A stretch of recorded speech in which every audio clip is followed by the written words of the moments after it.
This video is brought to you by AKSIAS.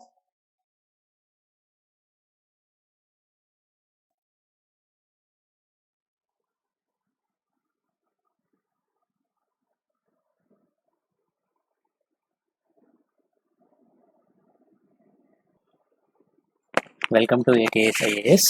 Good morning all of you. ఈరోజు మనము October 5కి సంబంధించి ముఖ్యమైన కరెంట్ అఫైర్స్ని చూద్దాం. ఈ కరెంట్ అఫైర్స్ని నేను మీకు ఈనాడు, సాక్షి, హిందూ ఈ 3 న్యూస్ పేపర్ నుంచి తీసుకొని మీకు ఇక్కడ ప్రొవైడ్ చేస్తూ ఉన్నాను. ఇది మనకు అన్ని కాంపిటేటివ్ ఎగ్జామ్స్కి లైక్ యూపీఎస్సీ ప్రిలిమ్స్ ఎగ్జామినేషన్ ఓరియంటేషన్లో మరియు ఏపీపీఎస్సీ టీఎస్పీఎస్సీ గ్రూప్ 1 మరియు గ్రూప్ 2 ప్రిలిమ్స్ ఎగ్జామినేషన్ ఓరియంటేషన్లో మరియు ఇతర competitive exams like SSC, CGL, clot మరియు ఆర్ఆర్బి వంటి ఎగ్జామ్స్కి కూడా ఈ కరెంట్ అఫైర్స్ అనేది మీకు చాలా ఉపయోగకరంగా ఉంటాయి. కాబట్టి రెగ్యులర్గా ఈ కరెంట్ అఫైర్స్ వీడియోస్ని ఫాలో అవుతూ ఉండండి. కాంపిటేటివ్ ఎగ్జామ్స్ ప్రిపేర్ అయ్యే అభ్యర్థులందరికీ కరెంట్ అఫైర్స్ని రెగ్యులర్గా అందించాలన్న ఒక ఉద్దేశంతో AKS IAS director MS Shashank గారి ఆధ్వర్యంలో మనకు రెగ్యులర్గా యూట్యూబ్ ఛానల్లో ఈ కరెంట్ అఫైర్స్ని మనము ప్రొవైడ్ చేస్తూ ఉన్నాము. ఈ కరెంట్ అఫైర్స్కి సంబంధించి ఎవ్రీ మంత్ మనకు మంత్లీ మ్యాగజైన్ కూడా రిలీజ్ చేయడం అనేది జరుగుతుంది. ఈ మ్యాగజైన్ వచ్చేసి మనకు ప్రస్తుతం అక్టోబర్ మంత్కి సంబంధించిన మ్యాగజైన్ రిలీజ్ అయింది. ఇది మీకు గూగుల్ ప్లే స్టోర్లో ఏకేఎస్ ఐఏఎస్ ఎడ్యుకేషన్ అనే యాప్ ద్వారా మీరు ఈ మ్యాగజైన్ని పీడిఎఫ్ ఫార్మాట్లో డౌన్లోడ్ చేసుకోవడానికి అవకాశం అనేది ఉంటుంది. ఈ మ్యాగజైన్ యొక్క ప్రత్యేకత ఏమిటంటే ఇది మనకు ప్రిలిమ్స్కి మరియు మెయిన్స్కి 2 రకాలుగా ఈ మ్యాగజైన్ అనేది ఉపయోగపడుతుంది. ఎందుకంటే ఇందులో మనకు కంప్లీట్గా అనాలిసిస్ ఓరియంటేషన్తో పాటు ఫ్యాక్చువల్ ఇన్ఫర్మేషన్ని కూడా ఈ మ్యాగజైన్లో ప్రొవైడ్ చేయడం అనేది జరిగింది. కాబట్టి రెగ్యులర్గా ఎవ్రీ మంత్ ఈ మ్యాగజైన్ని ఫాలో అవుతూ ఉండండి. ఇక ఈరోజు కరెంట్ అఫైర్స్లో భాగంగా ముఖ్యమైన అంశాలు కనుక ఒకసారి మనము పరిశీలిస్తే ఫస్ట్ అంశాన్ని ఒకసారి మనం చూద్దాం. శ్యామ్జీ కృష్ణ వర్మ అనే ఒక అంశం మనకి ఇక్కడ ఇవ్వడం జరిగింది. So prime minister Narendra Modi has paid tributes to the Shyamji Krishna Varma on his jayanti. ఇక్కడ శ్యామ్జీ కృష్ణ వర్మ యొక్క జయంతి సందర్భంగా ప్రధానమంత్రి నరేంద్ర మోడీ ఇక్కడ నివాళులు అర్పించడం అనేది జరిగింది. సో మనకు ఇతని గురించి బ్యాక్గ్రౌండ్ కూడా ఒకసారి మనము తెలుసుకోవాలి. Shyamji Krishna Varma was an Indian revolutionary fighter, lawyer and journalist. So ఇతను మనకు సాధారణంగా ఇటువంటివి హిస్టరీకి సంబంధించి క్వశ్చన్స్లో ప్రిలిమ్స్లో అడిగే అవకాశం అనేది ఉంటుంది. సో ఈ శ్యామ్జీ కృష్ణ వర్మకి సంబంధించిన అంశాలు కనుక చూసుకుంటే ఇతను ఒక స్వాతంత్ర సమరయోధుడుగా మనము చెప్పుకోవచ్చును. అదేవిధంగా ఇతను ఒక లాయర్ మరియు ఒక జర్నలిస్ట్గా కూడా పనిచేశాడు. ఈ founded the Indian home rule society, అదేవిధంగా India house, the Indian sociologist. So ఈ సంస్థలను ఇతను స్థాపించడం అనేది జరిగింది. సో మనకు ఈ సంస్థల గురించి ప్రిలిమ్స్లో క్వశ్చన్స్ అడిగే అవకాశం ఉంటుంది.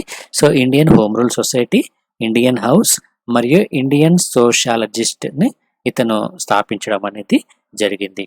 సో ఇండియన్ హోమ్ రూల్ సొసైటీకి సంబంధించిన అంశాలు ఒకసారి మనం చూసుకుంటే it was an Indian organisation founded in London 1905. So Indian home rule సొసైటీని ఎక్కడ స్థాపించారంటే 1905వ సంవత్సరంలో లండన్లో స్థాపించడం అనేది జరిగింది. దీనికి స్థాపించడానికి ప్రధానమైన కారణం ఏమిటంటే సెల్ఫ్ రూల్ ఇన్ బ్రిటిష్ ఇండియాలో సెల్ఫ్ రూల్ని ప్రమోట్ చేయడానికి ఈ ఇండియన్ హోమ్ రూల్ సొసైటీని స్థాపించడం అనేది జరిగింది. The organisation was founded by the Shyamji Krishna Varma with support from the Bhikaji Cama, Dadabhai Naoroji and S R Rana.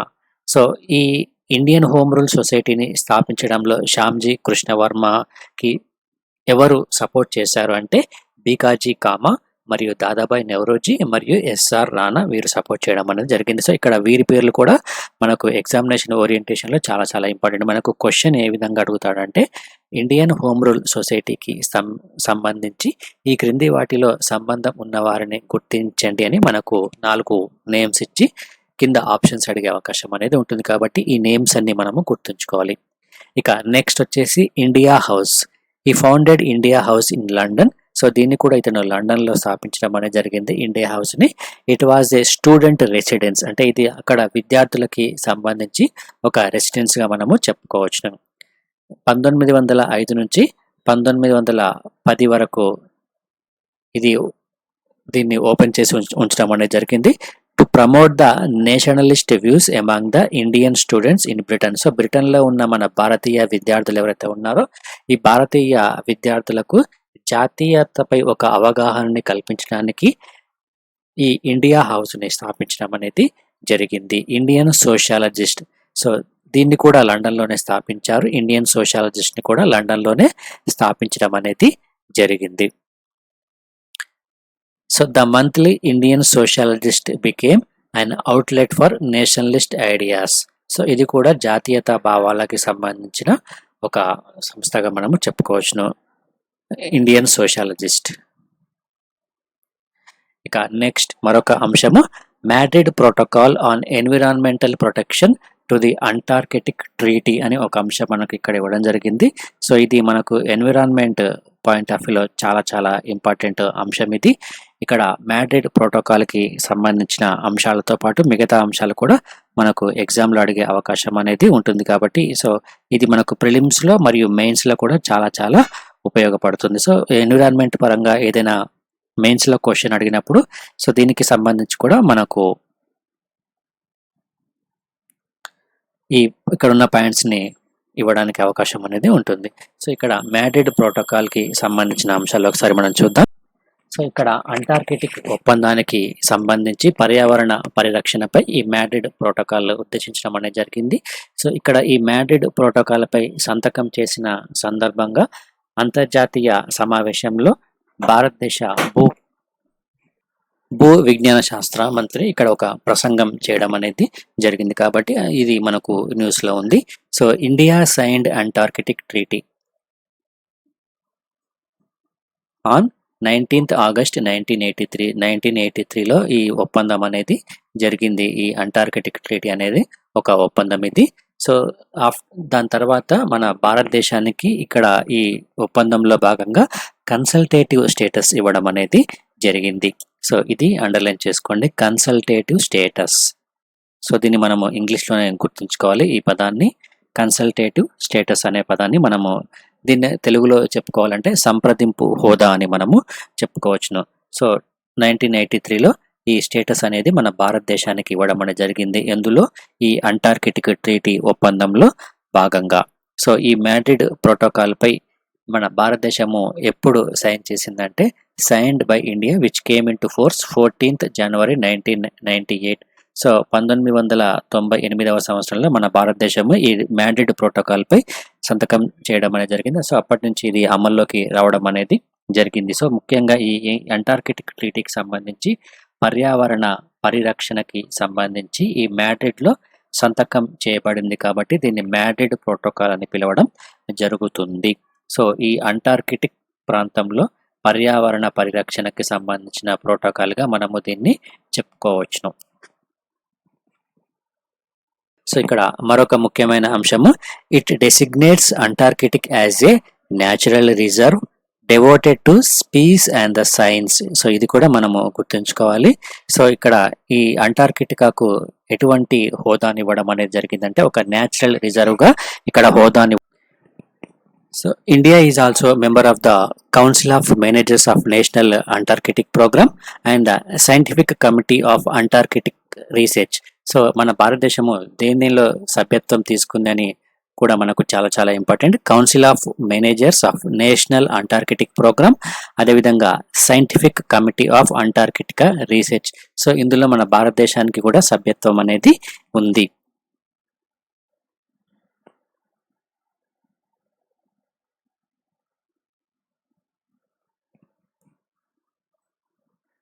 So ఇక్కడ మనకు ఎగ్జామినేషన్ ఓరియంటేషన్లో గుర్తుంచుకోవాల్సిన అంశాలు కనుక ఒకసారి మనం చూసుకుంటే ఈ అంటార్కిటికా ట్రీటీకి సంబంధించిన అంశాలతో పాటు ఈ మాడ్రిడ్ ప్రోటోకాల్కి సంబంధించిన అంశాలు కూడా మనకు చాలా చాలా ఇంపార్టెంట్. అదేవిధంగా మన భారతదేశము సో ఎక్కడెక్కడ సభ్యత్వాన్ని ఉంది అనే అంశాలు కూడా మనకు ఎగ్జామ్లో అడిగే అవకాశం అనేది ఉంటుంది. ఇక next tax inspectors without borders అనే ఒక అంశం మనకి ఇక్కడ ఇవ్వడం జరిగింది. So the tax inspectors without borders is a joint initiative of the United Nations development programme and the OECD organisation for economic cooperation and development. So ఇక్కడ UNDP మరియు OECD ఈ పేర్లు గుర్తుంచుకోండి. సో వీటి యొక్క ఉమ్మడి ఇనిషియేటివ్గా మనము చెప్పుకోవచ్చును. అదే tax inspectors without borders. So ఇది మనము గుర్తుంచుకోవాలి. సో సంయుక్తంగా దీనిని ప్రారంభించడం అనేది జరిగింది. ఎక్కడ ప్రారంభించారంటే లాంచ్డ్ ఇట్స్ ప్రోగ్రామ్ ఇన్ సీషెల్స్లో దీన్ని ప్రారంభించడం అనేది జరిగింది. India was chosen as the partner administration and has provided tax experts for his program. So మన భారతదేశాన్ని కూడా ఇందులో ఒక అడ్మినిస్ట్రేషన్ పార్ట్నర్గా కూడా తీసుకోవడం అనేది జరిగింది. సో భారతదేశం ఇందులో ఒక భాగస్వామిగా ఉంటుంది ఈ ట్యాక్స్ ఇన్స్పెక్టర్స్ వితౌట్ బార్డర్స్లో. సో ఈ కార్యక్రమం అనేది ఎంత టైం పీరియడ్ వరకు ఉంటుంది? దాదాపుగా ఒక 1 year వరకు ఈ కార్యక్రమం అనేది ఉంటుంది. So the program is expected to be of 12 months duration, during which India, in collaboration with the TAW Secretariat and support of the UNDP country office in Mauritius and the Seychelles. So ఇక్కడ Mauritius మరియు సీషెల్స్లో ఉన్న కార్యాలయానికి మన భారతదేశము సపోర్ట్ని ఇవ్వడం అనేది జరుగుతుంది. సో ఇక్కడ దీని యొక్క ప్రధానమైన ఉద్దేశం ఏమిటంటే ఇక్కడ సీషెల్స్లో ఈ ట్యాక్స్ అడ్మినిస్ట్రేషన్ ఏదైతే ఉందో ఈ ట్యాక్స్ అడ్మినిస్ట్రేషన్ దానికి కావాల్సిన సాంకేతిక పరిజ్ఞానాన్ని బదిలీ చేస్తూ అక్కడ ఈ ట్యాక్స్ అడ్మినిస్ట్రేషన్ని మరింతగా బలోపేతం చేయడంతో పాటు అక్కడ ట్యాక్స్ ఆడిటర్స్ ఎవరైతే ఉన్నారో ట్యాక్స్ ఆడిటర్స్కి కావాల్సిన స్కిల్స్ని అంటే నైపుణ్యాలని కల్పించడానికి ఈ ట్యాక్స్ ఇన్స్పెక్టర్స్ వితౌట్ బార్డర్స్ అనే ఒక కార్యక్రమాన్ని రూపొందించడం అనేది జరిగిందని మనం ఇక్కడ తెలుసుకోవచ్చును. సో ఇక్కడ సీషెల్స్ అనేది కూడా మనం గుర్తుంచుకోవాలి ఎగ్జామినేషన్ ఓరియంటేషన్లో. ఇక నెక్స్ట్ ట్రింకోనమలై హార్బర్ అనే ఒక అంశం మనకి ఇక్కడ ఇవ్వడం జరిగింది. సో ఈ అంశానికి సంబంధించి Indian foreign secretary Harshvardhan Shringla has visited the second world war era oil storage facility in the strategically important port district Trincomalee. ఈ ట్రింకోనమలై ఎక్కడ ఉందంటే శ్రీలంకలో ఉంటుంది. సో ఇది సెకండ్ వరల్డ్ వార్లో ఒక ఆయిల్ స్టోరేజ్ ఫెసిలిటీగా ఇక్కడ ఈ ప్రాంతాన్ని వాడుకోవడం అనేది జరిగింది. సో ప్రస్తుతం మన భారతదేశ ఫారిన్ సెక్రటరీ హర్షవర్ధన్ ఇక్కడ విజిట్ చేయడం అనేది జరిగింది కాబట్టి ఇది మనకు వార్తల్లో వచ్చింది. సో ఈ విధంగా వార్తల్లో వచ్చిన ప్లేసెస్ ఏవైతే ఉన్నాయో వాటి గురించి మనకు ఎగ్జామ్లో అడిగే అవకాశం అనేది ఉంటుంది. సో ఇది Sri Lanka's east Coast which has been the bilateral economic partnership link for decades. ఇది గత అనేక సంవత్సరాలుగా ఒక ద్వైపాక్షిక ఆర్థిక పార్ట్నర్షిప్లో భాగంగా ఉందని మనం చెప్పుకోవచ్చు. ఈ ప్రాంతం అనేది ఇది ఒక వ్యూహాత్మకమైన ప్రాంతంగా మనము చెప్పుకోవచ్చు. సో ఈ ట్రింకోనమలై హార్బర్కి సంబంధించి ఇది one of the deepest and natural harbours in the world. So ఇది ప్రపంచంలోనే ఒక డీపెస్ట్ మరియు ఒక న్యాచురల్ హార్బర్గా మనము చెప్పుకోవచ్చు. So it was developed by the British during the war. So దీన్ని ఎవరు డెవలప్ చేశారంటే బ్రిటిష్ వారు దీన్ని డెవలప్ చేయడం అనేది జరిగింది ఈ ట్రింకోనమలై హార్బర్ని. సో ఇక్కడ మనకు మ్యాపింగ్లో మనం ఇక్కడ దీన్ని గమనించవచ్చును. ఇక్కడ ట్రింకోనమలై అనే మనకి ఇక్కడ క్లియర్గా కనిపిస్తుంది ఇది. సో ఇక్కడ ఈ ట్రింకోనమలై హార్బర్ ఏదైతే ఉందో సో ప్రస్తుతము ఇందులో east container terminal. So east container terminal ఈ ఈస్ట్ కంటైనర్ టెర్మినల్ అనేది మనకు చాలా చాలా ఇంపార్టెంట్ ఇది. సో గతంలో 2019వ సంవత్సరంలో అంటే 2019వ సంవత్సరంలో అప్పుడు మైత్రిపాల సిరిసేన నాయకత్వంలో భారతదేశము మరియు జపాన్ సంయుక్తంగా ఈ ఈస్ట్ కంటైనర్ టెర్మినల్లో 49% వాటాను పొందడం అనేది జరిగింది. సో ఇక్కడ ఈస్ట్ కంటైనర్ టెర్మినల్ని డెవలప్ చేయడానికి భారత్ మరియు జపాన్లకి 49% వాటాని కేటాయించడం అనేది జరిగింది. ఇది మనకు ఎగ్జామ్లో కూడా గుర్తుంచుకోవాలి ఇది. ఇక నెక్స్ట్ టాపిక్ కనుక తీసుకుంటే గేమింగ్ డిసార్డర్ అనే ఒక అంశం మనకి ఇక్కడ ఇవ్వడం జరిగింది. So gaming addiction a disorder is quickly growing has a pandemic spurred in the increased use of the internet devices. So ఇక్కడ పాండమిక్ నేపథ్యంలో ఈ గేమింగ్ యొక్క వాడకం అనేది చాలా ఎక్కువగా పెరిగిందని, సో ఇది ఒక అడిక్షన్ లాగా అంటే ఒక వ్యసనం లాగా మారిందని సో ఇక్కడ చెప్పడం జరిగింది. సో దీనిని మనం ఏమని పిలుస్తున్నామంటే గేమింగ్ డిసార్డర్ అని పిలుస్తున్నాము. According to the all India gaming federation, India's online gaming industry is expected to be 15,500 crores by 2023. అంటే 2023వ సంవత్సరం కల్లా మన భారతదేశంలో ఈ గేమింగ్ ఇండస్ట్రీ ఎంత వరకు ఎక్స్పాండ్ అవుతుందంటే దాదాపుగా 15,000 కోట్ల వరకు ఎక్స్పాండ్ అయ్యే అవకాశం అనేది ఉంటుంది. సో 2019వ సంవత్సరంలో నిర్వహించిన ఒక సర్వే ప్రకారము, ఈ సర్వేని ఎవరు నిర్వహించారంటే లైమ్లైట్ నెట్వర్క్స్ ఒక సర్వేని నిర్వహించడం అనేది జరిగింది. సో ఇందులో India had the second largest number of gamers after south Korea. South Korea తర్వాత మన భారతదేశంలోనే ఎక్కువగా గేమింగ్ ఆడే వాళ్ళు ఉన్నట్లు ఈ సర్వే మనకు స్పష్టం చేయడం అనేది జరిగింది. The World Health Organization categorised gaming disorder. So World Health Organization ఈ గేమింగ్ డిసార్డర్ ఏదైతే ఉందో ఈ గేమింగ్ డిసార్డర్ని కేటగరైజ్ చేయడం జరిగింది. ఏ విధంగా కేటగరైజ్ చేయడం అంటే మెంటల్ హెల్త్ కండిషన్గా కేటగరైజ్ చేయడం అనేది జరిగింది. ఇది కూడా మనకు ఎగ్జామ్లో చాలా చాలా ఇంపార్టెంట్. సో ప్రస్తుతము పాండమిక్ నేపథ్యంలో, లాక్డౌన్ నేపథ్యంలో చాలామంది ఎక్కువగా ఈ మొబైల్ ఫోన్లో, స్మార్ట్ ఫోన్స్లో ఎక్కువగా గేమింగ్స్ని డౌన్లోడ్ చేసుకుంటూ ఉండడం అనేది జరిగింది. సో ఇది రాను రాను ఒక అడిక్షన్గా మారిపోవడం అనేది జరిగింది. ఇక నెక్స్ట్ టాపిక్ కనుక మనం తీసుకుంటే ఇది నోబెల్ బహుమతికి సంబంధించిన అంశం ఇది. సో వేడి మరియు ఒత్తిళ్లను గుర్తించే స్పెన్సర్ల ఆవిష్కరణకు వైద్య శాస్త్రంలో నోబెల్ పురస్కారం అనేది లభించింది. సో వీరు అమెరికాకు చెందిన శాస్త్రవేత్తలు డేవిడ్ జూలియస్, అదేవిధంగా ఆర్టెమ్ పటాపౌంటైన్. సో వీరికి ప్రతిష్టాత్మకమైన వైద్యశాస్త్ర నోబెల్ అవార్డు అనేది లభించింది.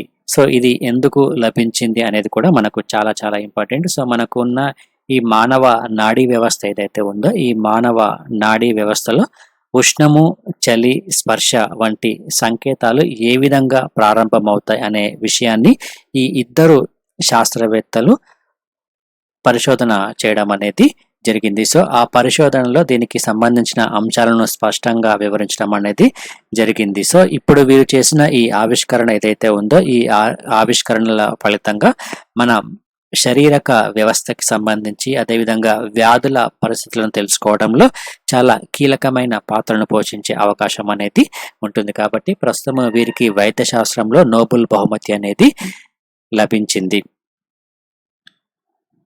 సో ఇక్కడ డేవిస్ జూలియన్, ఇతను అమెరికాలో యూనివర్సిటీ ఆఫ్ కాలిఫోర్నియాలో ఒక ప్రొఫెసర్గా పనిచేస్తున్నారు. ఇంకా మరొక శాస్త్రవేత్త వచ్చేసి ఆర్టెమ్ పటాపౌంటైన్. సో ఇతను కాలిఫోర్నియాలోని స్క్రిప్స్ రీసెర్చ్ కేంద్రంలో ప్రొఫెసర్గా పనిచేయడం అనేది జరుగుతుంది. సో మనకు ఎందుకు ఈ నోబెల్ బహుమతి వచ్చిందని మనకు ఎగ్జామ్లో అడిగే అవకాశం అనేది ఉంటుంది.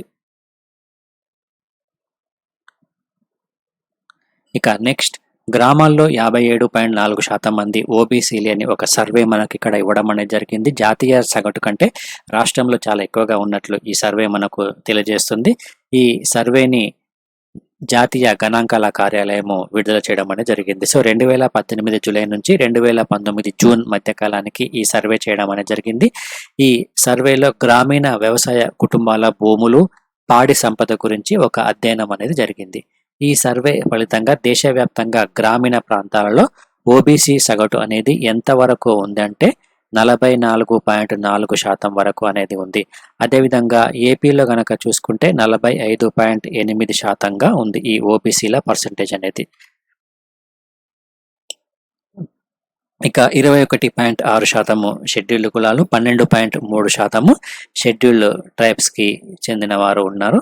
సో ఈ పర్సంటేజ్ కూడా మనకు చాలా చాలా ఇంపార్టెంట్. ఎస్సీస్ 21.6%, 12.3% ఎస్టీలు ఉన్నారు. సో మిగతా సామాజిక వర్గాలు వచ్చేసి 21.7%గా ఉన్నారు. ఇక 54% గ్రామీణ కుటుంబాల్లో వ్యవసాయ ఆధారితమైనవి కాగా అందులో 45.8% ఓబీసీలు, 15.9% ఎస్సీలు, 14.2% ఎస్టీలు ఉన్నారని ఇక్కడ ఈ సర్వే మనకు తెలుస్తుంది. ఇక భారతదేశంలో ఓబీసీ జనాభా అత్యధికంగా ఉన్న 7 రాష్ట్రాలు కనుక ఒకసారి మనం చూసుకుంటే తమిళనాడు ఎంత 67.7%గా ఉంది, బీహార్ వచ్చేసి 58.1%గా ఉంది, తెలంగాణ 57.4%గా ఉంది, యూపీ ఉత్తరప్రదేశ్ 56.3%గా ఉంది, కేరళలో 55.2%గా ఉంది, కర్ణాటకలో గనక తీసుకుంటే 51.6%గా ఉంది. ఇక ఛత్తీస్గఢ్లో 51.4%గా ఉంది. సో ఇది ఎక్కువగా ఉన్న రాష్ట్రాలు, ఓబీసీ జనాభా ఎక్కువగా ఉన్న రాష్ట్రాల జాబితా ఇది. దేశంలో అతి తక్కువ ఓబీసీ కుటుంబాలు ఎక్కడ ఉన్నాయంటే నాగాలాండ్లో ఉన్నాయి. ఎంత అంటే కేవలం 0.2% మాత్రమే ఇక్కడ ఓబీసీ వర్గాలు ఉన్నట్లు ఈ సర్వే మనకు తెలియజేయడం అనేది జరిగింది. సో ఇక్కడ ఈ రాష్ట్రాల పేర్లు కూడా చాలా చాలా ఇంపార్టెంట్.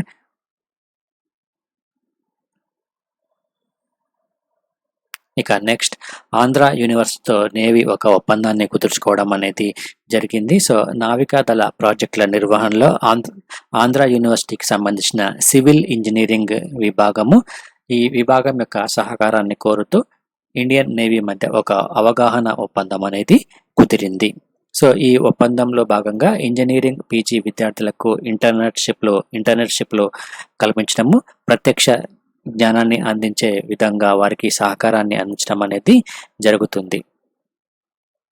ఇక కెనడా విద్యా సంస్థలతో కూడా ఆంధ్ర విశ్వవిద్యాలయం మరొక ఒప్పందాన్ని కుదుర్చుకోవడం అనేది జరిగింది. సో కెనడాలో ఉన్న ప్రముఖ విద్యా సంస్థలతో భాగస్వామ్యం కావాలని కాన్సులేట్ జనరల్ ఆఫ్ కెనడా కార్యాలయము ఇక్కడ ఆంధ్ర విశ్వవిద్యాలయంతో ఒక భాగస్వామ్య ఒప్పందాన్ని కుదుర్చుకోవడం అనేది జరిగింది. ఇందులో భాగంగా టీచింగ్కి సంబంధించి, లేకపోతే రీసెర్చ్ అండ్ డెవలప్మెంట్కి సంబంధించి, స్టూడెంట్ ఎక్స్చేంజ్, డ్యూయల్ డిగ్రీ కోర్సుల నిర్వహణ, సో వీటిపై కూడా అనేక రకమైన అంశాలను ఇక్కడ చర్చించడం అనేది జరిగింది. సో మనకు సాధారణంగా ఎగ్జామ్లో ఏ విధంగా అడుగుతుందంటే, సో ఒప్పందం అనేది ఎవరెవరి మధ్య జరిగింది, సో ఎందుకు జరిగింది అనేది మనకు ఎగ్జామ్లో అడుగుతాడు. ఇక నెక్స్ట్, సిసిఎంబి స్థాయిలో ఒక ల్యాబొరేటరీని ఏర్పాటు చేయాలని ఆంధ్రప్రదేశ్ రాష్ట్ర ప్రభుత్వం ప్రయత్నాలు చేస్తుంది. ఇది ఆంధ్రప్రదేశ్లోనే ఒక అతిపెద్ద ల్యాబొరేటరీగా ఆవిష్కరించే అవకాశం అనేది ఉంటుంది. సో ప్రస్తుతం మనకు పూణే వైరాలజీ ల్యాబొరేటరీ అనేది ఉంది. So CCMB, centre for cellular and molecular biology, CCMB అని పిలుస్తారు. సో ఈ సిసిఎంబి స్థాయిలో ఆంధ్రప్రదేశ్లో కూడా విజయవాడ సమీపంలో ఒక ల్యాబొరేటరీని ఏర్పాటు చేయనున్నారు. సో ఈ ల్యాబొరేటరీల వలన అన్ని రకాల వైరస్లే కాకుండా బ్యాక్టీరియా నమూనాలు, కీటకాలు, ఎల్లో ఫీవర్ వంటి అనేక రకమైన అంశాలపై సో ఏ నమూనాలైనా పరిశీలించే అవకాశం అనేది ఉంటుంది. సో ప్రస్తుతం ఆంధ్రప్రదేశ్ రాష్ట్రంలో జినోమిక్ సీక్వెన్సీ ల్యాబ్ అనేది లేదు. సో ఈ సిసిఎంబి స్థాయిలో ఈ ల్యాబ్ను కనుక ఏర్పాటు చేస్తే ఈ జినోమిక్ సీక్వెన్సింగ్ కూడా ఇందులో ఒక భాగంగా ఏర్పాటు చేసే అవకాశం అనేది ఉంటుంది. ఇక నెక్స్ట్, ఇది మనకు మెయిన్స్ ఎగ్జామినేషన్ ఓరియంటేషన్లో చాలా చాలా ఇంపార్టెంట్. ఇది ఎన్విరాన్మెంట్లో భాగంగా ఈ టాపిక్ని మనము చదువుకుంటాము. కాలుష్యానికి సంబంధించి సో ఇటీవల మనము చదువుకున్నాము, ఢిల్లీలో వాయు నాణ్యత అనేది చాలా తగ్గిపోయిందని. సో ఇక్కడ వాయు కాలుష్యం అనేది చాలా ఎక్కువగా పెరిగిపోవడం అనేది జరిగింది. సో రీసెంట్గా ఢిల్లీ ప్రభుత్వానికి భారత ప్రభుత్వము ఇక్కడ వాయు నాణ్యతను మరింతగా పెంచడానికి 18 కోట్లను విడుదల చేయడం అనేది కూడా జరిగింది. సో కేవలం ఢిల్లీలోనే కాకుండా భారతదేశంలో ఉన్న వివిధ నగరాల్లో కూడా ఈ PM 2.5 ఏదైతే ఉందో అది ప్రమాణాలకు మించి చాలా ఎక్కువగా ఎక్కువగా ఉన్న నేపథ్యంలో సో మన భారతదేశంలో ఉన్న ప్రముఖ నగరాలపై ఈ వాతావరణ కాలుష్యాన్ని మరింతగా తగ్గించాల్సిన అవసరం అనేది ఉంది. సో దానికి సంబంధించి సో ఎటువంటి చర్యలు తీసుకోవాలి అన్న కోణంలో మనకు ఇక్కడ ఈ ఆర్టికల్ అనేది ఇవ్వడం జరిగింది. సో ఇది మనకు చాలా చాలా ఇంపార్టెంట్ ఇది. సో ఇది మెయిన్స్లో ఉపయోగపడుతుంది కాబట్టి ఇందులో ఉన్న ప్రతి ఒక్క అంశాన్ని మనము నోట్ డౌన్ చేసుకొని పెట్టుకోవాలి. ఇక AKS, IAS, UPSCకి సంబంధించి general studies prelims cum mains బ్యాచ్ని మనకు ప్రొవైడ్ చేస్తుంది. ఇది మనకు బోత్ ఇంగ్లీష్ మీడియము, తెలుగు మీడియంలో అవైలబుల్గా ఉంటుంది. ఆఫ్లైన్ మరియు ఆన్లైన్ మోడ్లో మనం క్లాసెస్ని కండక్ట్ చేస్తూ ఉన్నాము. ఇక ఆప్షన్స్కి వచ్చేసి sociology, anthropology, political science, public administration, geography ఆప్షన్స్ని మనము ప్రొవైడ్ చేస్తూ ఉన్నాము. ఇక యూపీఎస్సీ మెయిన్స్ మ్యాక్సిమైజర్ అనే ఒక ప్రోగ్రామ్ని కూడా మనము తీసుకురావడం జరిగింది. సో ఇందులో మనకు మెయిన్స్కి సంబంధించిన టెస్ట్ సిరీస్ని కండక్ట్ చేస్తూ ఉన్నాము. టెస్ట్ సిరీస్ రాసిన తర్వాత స్టూడెంట్స్కి ఉన్న డౌట్స్ని క్లారిఫై చేసుకోవడానికి మెంటర్షిప్ అనే ఒక ప్రోగ్రామ్ను కూడా తీసుకురావడం